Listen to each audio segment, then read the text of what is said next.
We do want to take you now moments ago to a scene on Capitol Hill. You see some of it here. House Democrats taking a stand on gun control by refusing to leave the House floor, essentially staging a sit-in as they look to demand House Republicans, and specifically House Speaker Paul Ryan, allow for a vote on gun legislation in the House.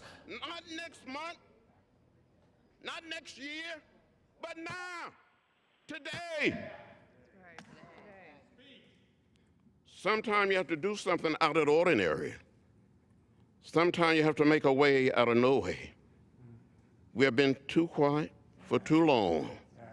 There comes a time when you have to say something, when you have to make a little noise. That's right. When you have to move your feet. This is the time. Now is the time to get in the way. The time to act is now. We will be silent. No more. The time for silence is over. Thank you, Mr. Speaker. Chair recognizes the gentleman from Virginia. To discuss it, we're now joined by Stephen Portnoy. He's a CBS radio news correspondent, in fact, outside the House chamber. He joins us now by phone. And again, Steve, what can you tell us about what it is that is apparently still happening? This has been going on, Josh, for the better part of an hour now. It started with, as you heard, Representative John Lewis of Georgia, who said that the House Democrats will be making a stand today to insist that Speaker Paul Ryan put forward gun control legislation. They are chanting as we speak, no bill, no break. That's a reference to the fact the House is scheduled to go on recess next week. And House Democrats say they intend to hold the floor here in as much as they can until Speaker Ryan pledges to bring something forward to the House. Now, the reason we can't broadcast live pictures of what's going on is because the Republicans who control the House have gavelled it into recess, and the C-SPAN cameras that we typically think of are actually owned by the House of Representatives. They are off whenever the House is not in session. So the only people who can bear witness to what's going on right now on the floor of the House are about a couple dozen reporters who are perched over the chamber in the gallery, and a few who happen to be streaming through the chamber right now as they are visiting the Capitol. But this is ongoing. It's been going on for about an hour. About 4 to 5 dozen House Democrats standing or sitting in the well of the House, cheering and applauding as they conduct their own speeches, basically having their own rally inside the House chamber. Extraordinarily rare. We are, again, seeing images of what just happened moments ago. We actually saw as the group that had all been standing, as many, again, as you mentioned, actually sat on the floor in the well of the House chamber. This, putting this in context, Hillary Clinton had met with all House Democrats just prior to what it is that we saw. We know that she was received very raucously, that it was thought to be a meeting in which she rallied the troops. It was also a meeting that was going on as Donald Trump was speaking here in New York City and lining up Hillary Clinton. Do we know if what we're seeing now was in any way a response from what happened in that meeting prior? It was immediately after that meeting broke up and House Republican leaders spoke to reporters that this all began.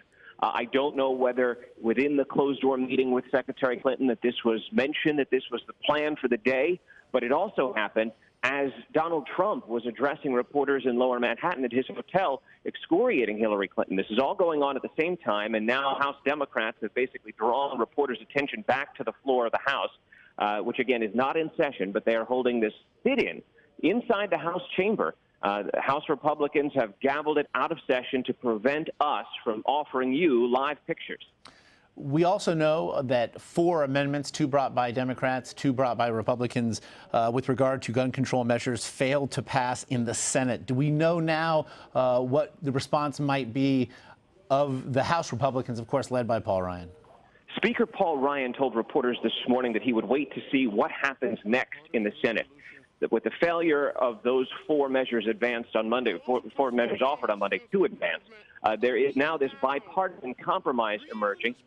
Republican Senator Susan Collins working with Democrats and Republicans to offer a middle ground. Speaker Ryan was very tentative about it. He did not want to weigh in one way or the other. And the truth is, it's not quite clear whether this measure has enough support to advance in the Senate. It does enjoy bipartisan support. The question is, does it have 60 votes needed to advance in the Senate?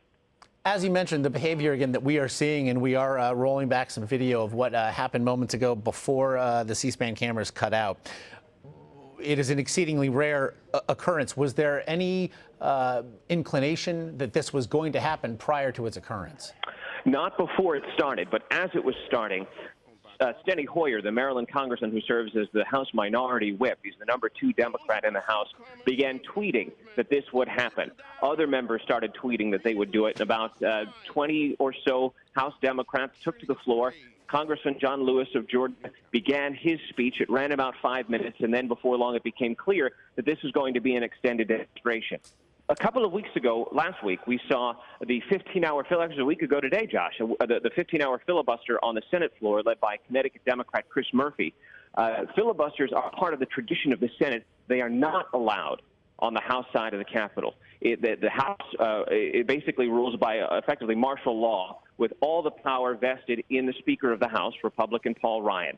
This kind of demonstration is not allowed. Members are typically only allowed to speak for very set intervals of time, and this sort of thing is extraordinarily rare. This will go down in history, I'm certain, Josh, as one of the moments where the rules of the House were violated, decorum was broken, but Democrats are doing this to make a strong stand for this issue.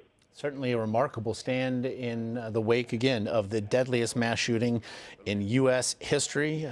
For all the technology we can bring to bear, at times we are simply reliant upon those witnessing it. And Stephen Portnoy of CBS Radio News, you are our man on the scene there. We do thank you for your time.